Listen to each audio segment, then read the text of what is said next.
Tal vez hayas oído hablar acerca de los saduceos, un grupo de los judíos, un partido político, una secta entre los judíos que buscaba encontrar alguna disculpa para acusar a Jesús. Así que constantemente hacían preguntas tentadoras.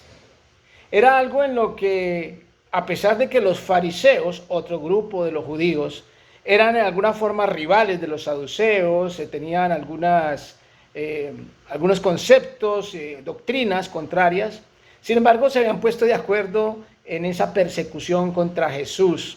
Así que buscaban, a través de preguntas, hacerlo caer en alguna trampa, que él dijera algo absurdo para poderlo acusar delante de todo el pueblo.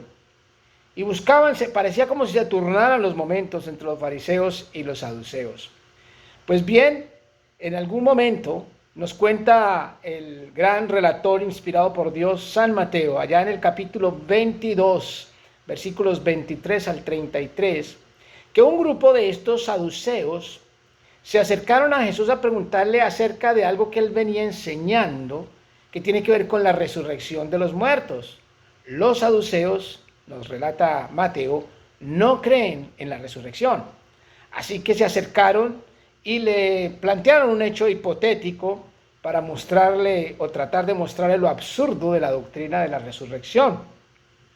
Y le dicen: maestro, según la ley de Moisés, es posible que cuando un hombre se casa y llega a morir sin dejar descendientes, sin dejar hijos, su hermano puede casarse con la viuda y hacerle descendencia a su hermano.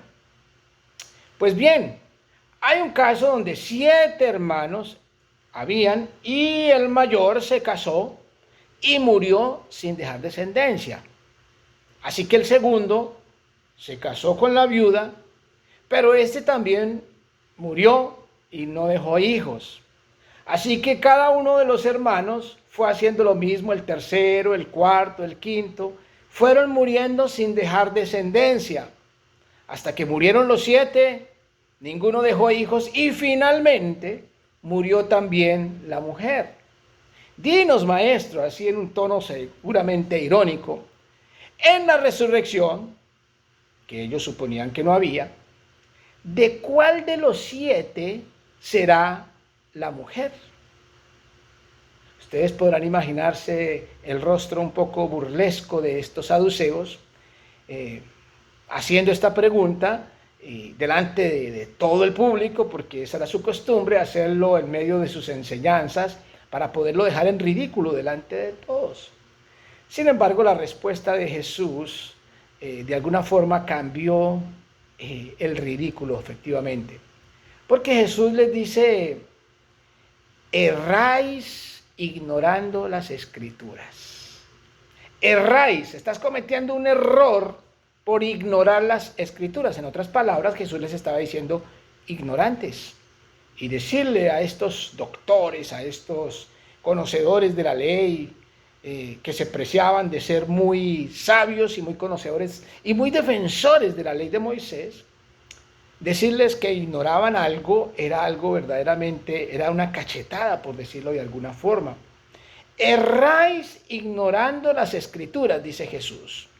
Lo que ustedes no saben es que en la resurrección ni habrá matrimonios, ni se casarán, ni se darán en casamiento, dice Jesús, porque seremos como los ángeles de Dios.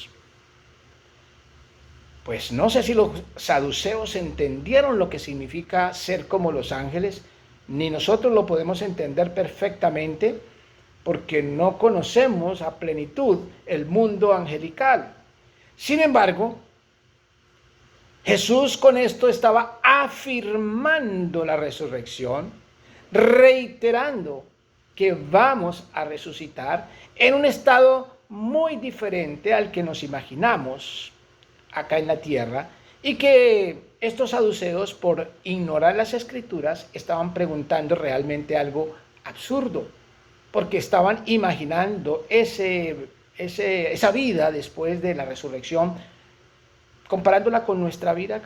Y Jesús dice, no, seremos como los ángeles. Además, añadió Jesús, la Escritura dice que Dios es Dios de Abraham, de Isaac y de Jacob. Y Jesús dice, y Dios no es un Dios de muertos, sino un Dios de vivos. Una forma de asegurar también, hablando de la resurrección de Abraham, Isaac y Jacob. Bueno, Jesús enseñó a sus discípulos. Este episodio, si usted puede leerlo en su Biblia, va a darse cuenta que termina con la gente admirada de la doctrina de Jesús. Así termina esta porción de las Escrituras, diciendo que la gente estaba admirada de su doctrina. Pero una cosa que quiero enfatizar con este episodio es que Jesús estaba reafirmando la resurrección. Y déjeme decirle que los creyentes cristianos basamos toda nuestra vida en la esperanza de la resurrección, en la esperanza de esa promesa de Jesús que seremos resucitados. Es más, el gran apóstol Pablo, escritor de la mayoría del Nuevo Testamento, llega a decir que si Cristo no resucitó, nuestra fe es vana, y que si nosotros no resucitamos, somos los más dignos de conmiseración, porque la esperanza que tenemos no pasa de este mundo. Es decir, para él, la gran esperanza, el sentido de la vida de un creyente se basa en la resurrección. Si no hubiese resurrección, en otras palabras, estamos perdiendo el tiempo con la fe que profesamos en Cristo Jesús. Es por eso que Jesucristo también resucitó, no solamente para mostrarnos el milagro del Hijo de Dios, sino para mostrarnos cómo será la resurrección de todos y cada uno de nosotros. Esa es la esperanza de la resurrección. Y yo pregunto, ¿cuál es la esperanza de la vida de una persona?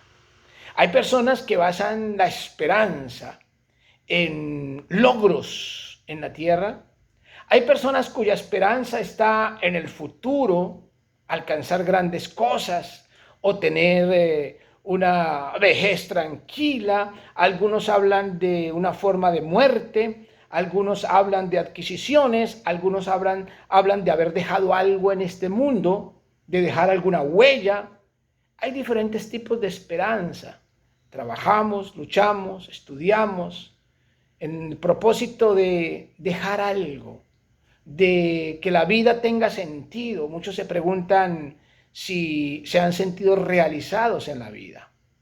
Y algunos basan su realización en la vida en diferentes elementos, ya sean económicos, ya sean de conocimiento, ya sea de viajes, ya sea de cultura.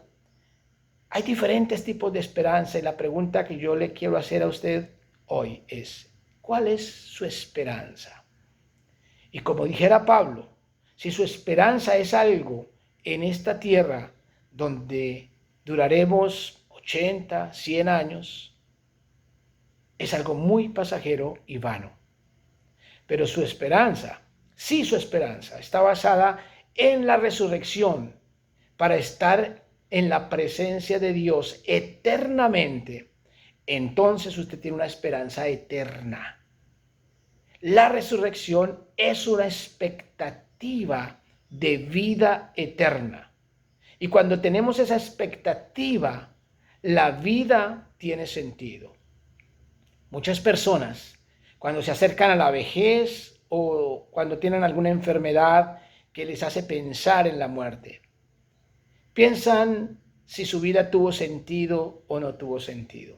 Cuando personas mueren, muchas veces, dependiendo la edad, decimos que murió antes de tiempo, que le faltaba mucho por vivir.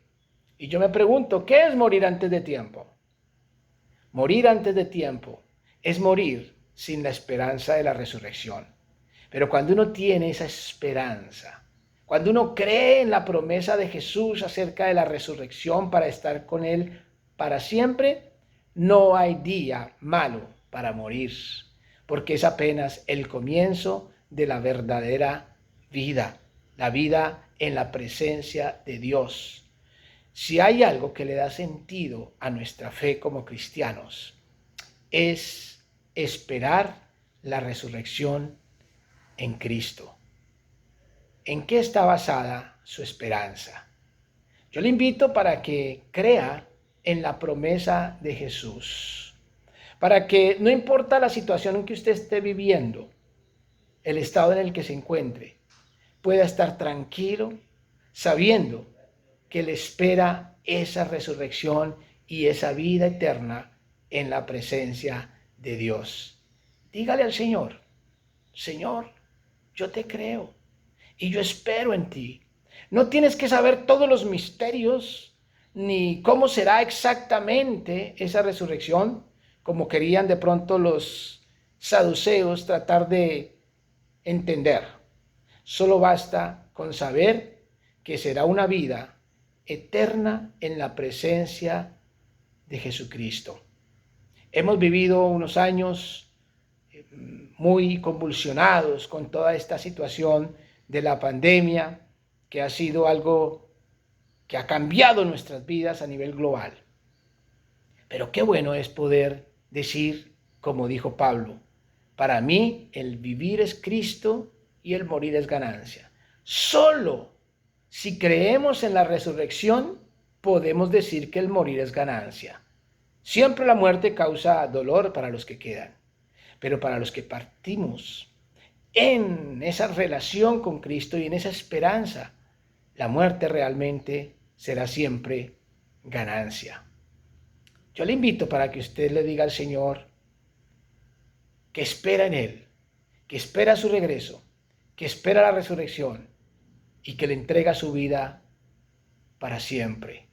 Señor, te damos gracias por tus promesas, por tu palabra, por tu verdad. Gracias, Señor, porque no solamente viniste a este mundo para mostrarnos el milagro de la resurrección tuya, o para mostrarnos la misericordia al morir por nosotros en la cruz, o para mostrarnos la forma virginal y milagrosa de nacer, sino también para traernos una esperanza en este mundo lleno de injusticia, en este mundo lleno de maldad, de violencia, de crueldad, de vanidad.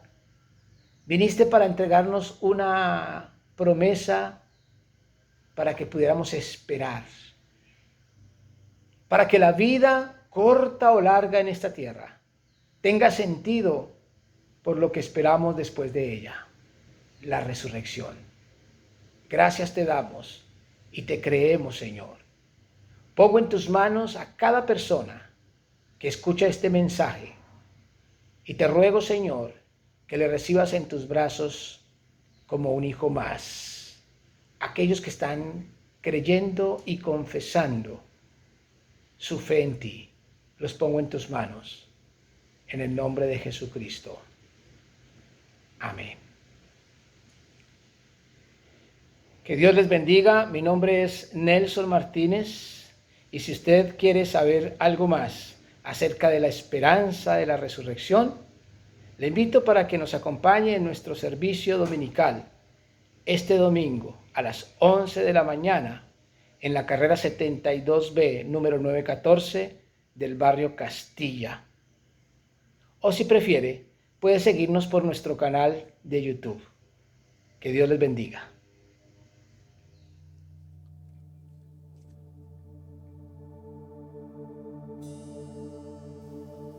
Tú fuiste el verbo en el principio, unigénito de Dios, el misterio de tu gloria, revelado en tu amor.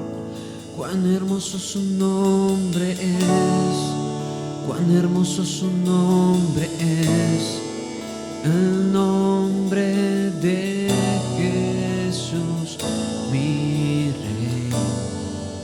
Cuán hermoso hermoso su nombre es, nada se iguala a él.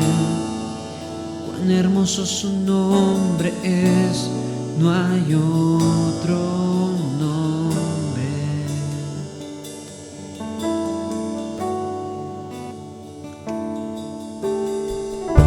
Dejaste el cielo por salvarme, me viniste a rescatar.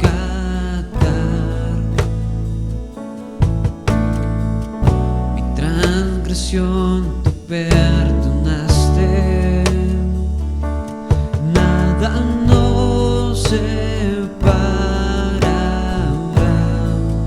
Majestuoso su nombre es, majestuoso su nombre es, el nombre de Jesús, mi Rey. Majestuoso su nombre es.